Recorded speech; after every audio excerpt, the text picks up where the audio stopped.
Everybody, welcome back to Let's Play Hearts of Iron 4 New Order as Yunnan. Let us continue on from where we last left off. So, people are not happy. We've got the remnants of the KMT. We've got the National Protection Army. We've got bandits. We've got the communists. Everyone.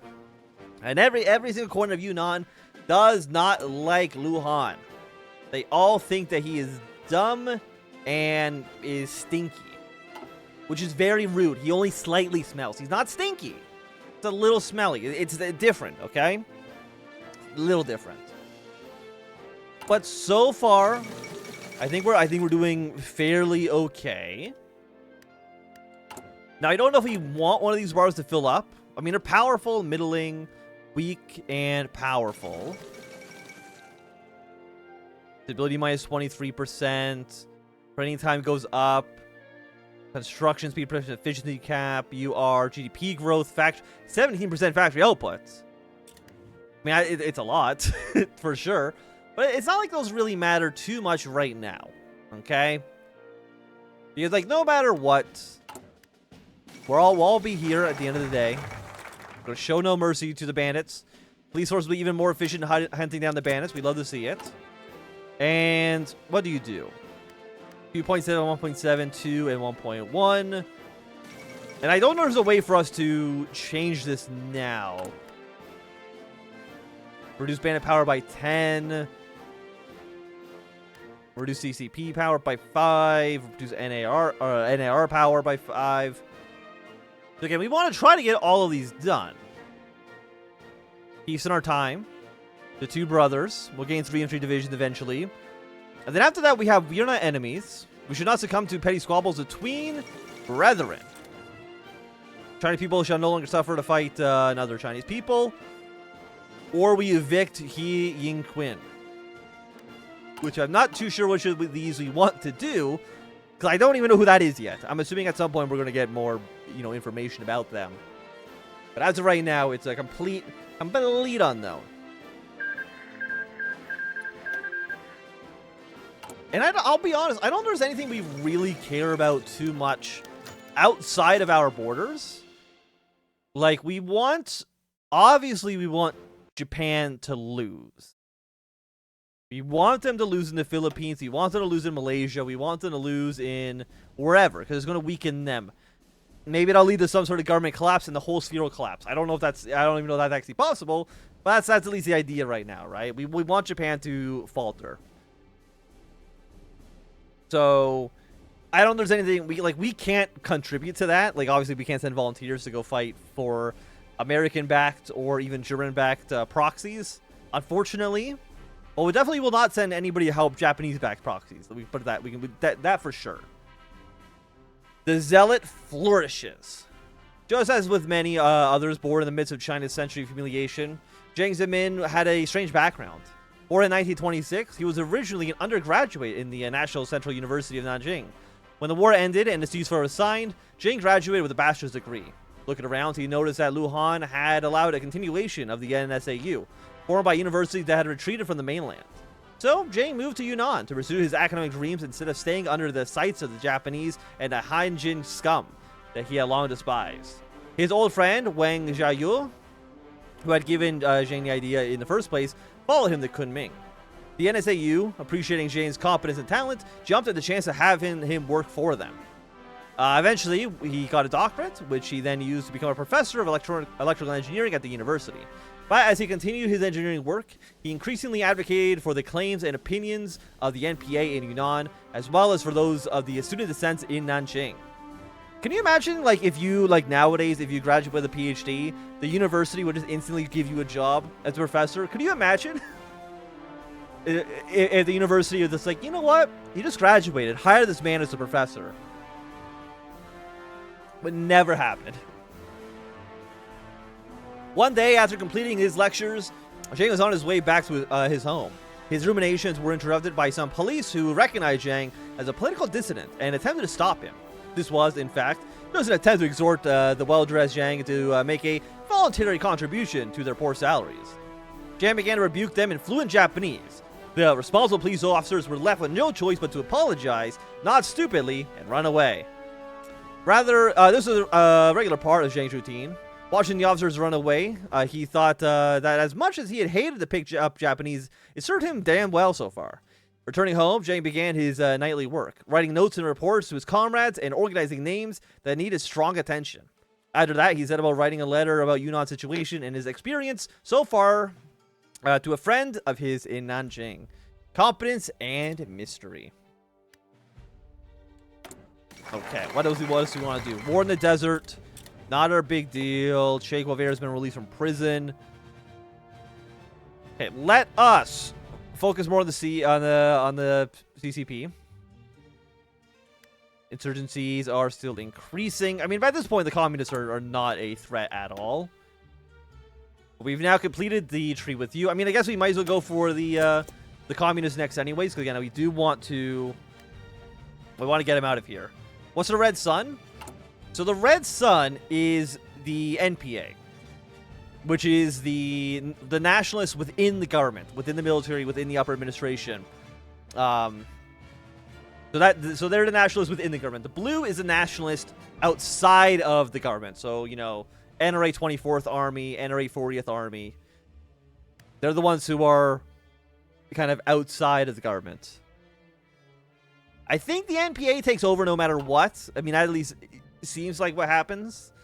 But we shall see what we shall see. 500 rifles would strengthen us.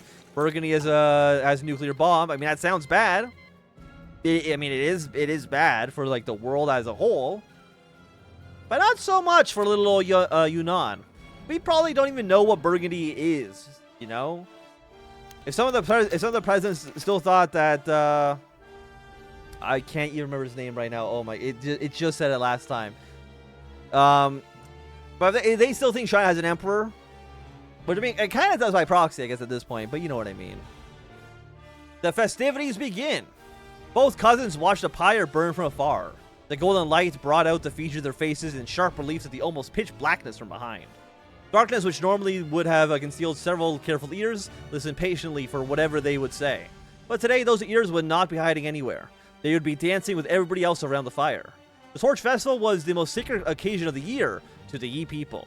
A loyalty that ran as deep as that of to the Chinese nation for Longyun and Luhan. This year, the relief was a good celebration was needed more sorely than ever.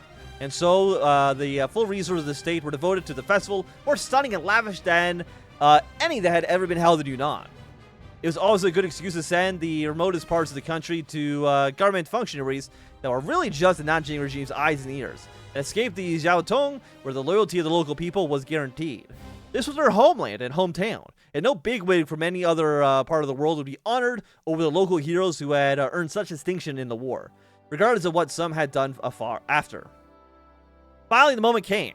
The festival was in full swing, and over the loud beatings of drums and the hearty cackle of flames, Luhan and Longyun spoke to each other properly for the first time in months, maybe years. You know why I wanted to speak with you? Longyun began as an almost accusatory tone, but perhaps it was deserved. I do. And I also know that you lacked the full picture, but now we can speak freely. Just let me explain myself. And so the night proceeded. That's what I'm saying. You know, by proxy, you know, we have a new emperor. And the festival ends. Luhan, when I gave up the right to govern and I left it to you, I didn't believe that you would follow my footsteps, that you would work in the best interest of our people and our nation. And that is a philosophy which has guided my actions for the last 2 decades. Cousin, the war is over. It's been long over. Resisting Japan or their lapdogs in China is pointless. They control everything in Asia. The best path is to simply working with them and securing a place for Jinan in their new order. They said it. They said the title.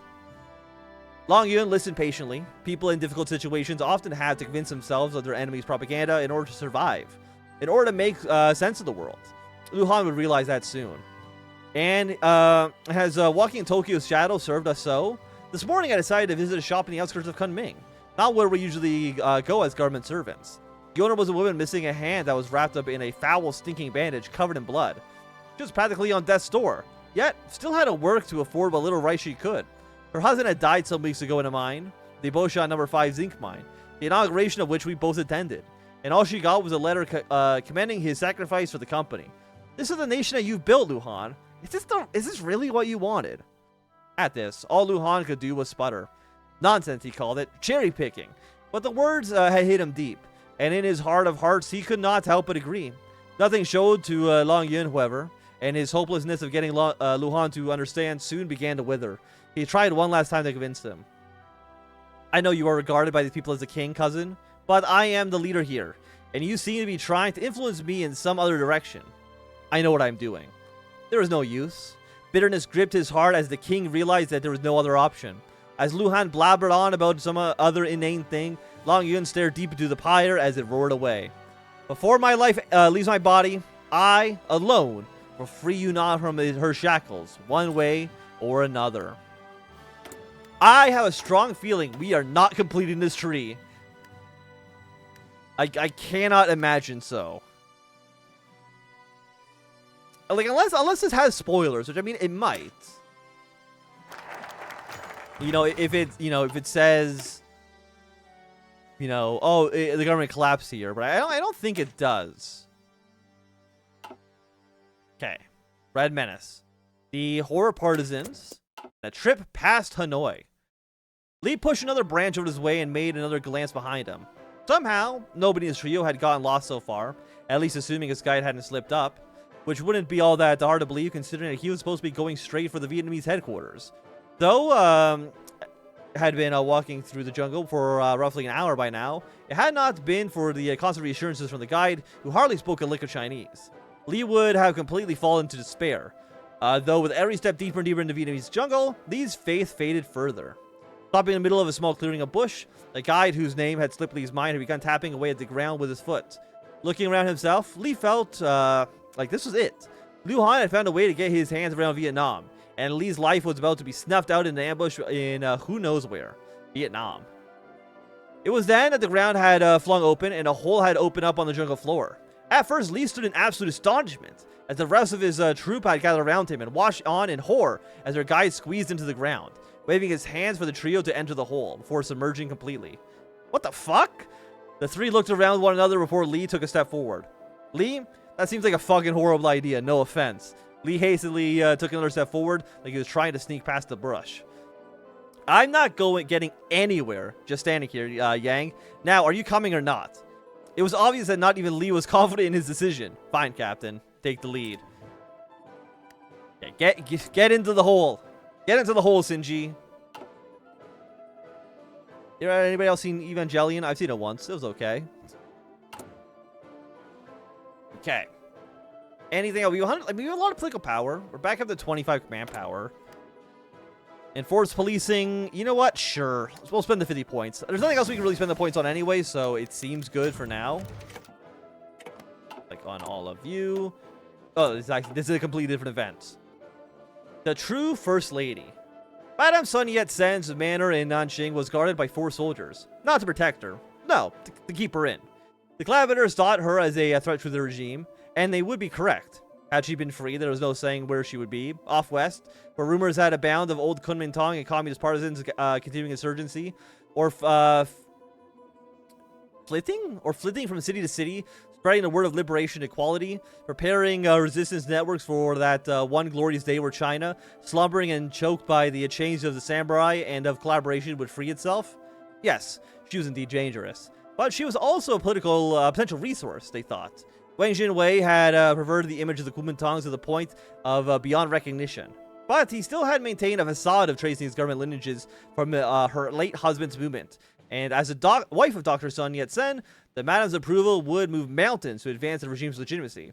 In contrast, killing her would also sever that already non-existent link between the father of the nation and their rule. And so Wang, and well after him, had endeavored time after time to persuade and threaten her way into a statement in support of the government from her. Every time for 20 years, she had all but laughed in her faces. She had not bowed to the tyrant Chiang Kai-shek, let alone an unabashed traitor of the nation and his imperial puppet masters. They had placed her in house arrest to neutralize her, but they would have been fools to believe that she was powerless within the mansion's four thick walls. She still kept contact with the dissidents within and without the state's apparatus, who still resisted the collaborators' rule. The pen would be her new saber in the Battle of China. She picked up her fountain pen and fetching a new piece of paper. Esteemed Jang Zimin. Oh my lord. Okay. So Zhang has high connections with the KMT, with the NPA, with the rebels, with the insurgents. And she can talk to the first true lady. Okay. Additional resources. I mean, there's not really anything I can do about that, so we're just going to ignore it for now. I mean, you are threatening. I don't know what happens when you hit 100. That might be the coup. I mean, we'll see. And again, I kind of want the coup to happen, right? Like, that's kind of like the situation we're finding ourselves in. Is I do want the coup because I think it is going to be necessary. Yeah, let's establish a rural area network. Who controls what? Another trip home from Vietnam, another patrol, and another day was shot. The sun had already begun to set over Yunnan, and Lee had felt that he'd spent his day well enough. Well, undoubtedly quiet. It always paid to have a quiet day.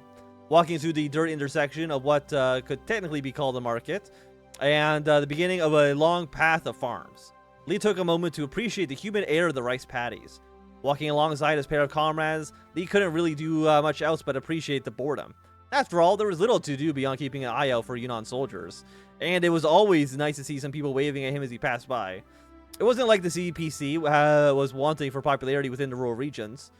The occasional landlords, which still dotted the rural regions within the firm control of the Chinese Communist Party, were more than enough to keep the necessity of patrols alive and well. Not to mention the infrequent checkups patrols from Luhan's own forces, irredeemably poorly equipped as they were. The trio had made their way to the end of the dirt road, having long finished their round through the farms. Lee always enjoyed talking with the people, even if it was born out of necessity and habit. Hearing the stories of the landlords, how different things used to be, it was always interesting to hear what the world used to look like before he had made a difference. Walking down a dirt road, words with the people always made for good food for thought. As the village receded from sight, and the clamor of the woods rose in tune, these thoughts returned to that of a good soldier, his attention turning back to the noise around him. After all, it's all that he could do, and it's all that anyone could ask of him.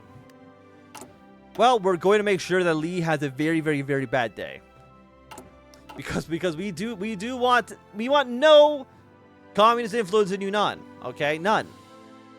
We want a strong Kuomintang influence in Yunnan. Okay, but we do have a production unit. What do we want to spend this production unit on? You know, I'll throw another in civilian factories. I think that seems reasonable. And it's going to allow you to be built now in 1970. That's a 3-year increase from when we last checked this. So, as you can see, the economy is already booming. It's going to the goddamn moon. Okay? That's what we love to see.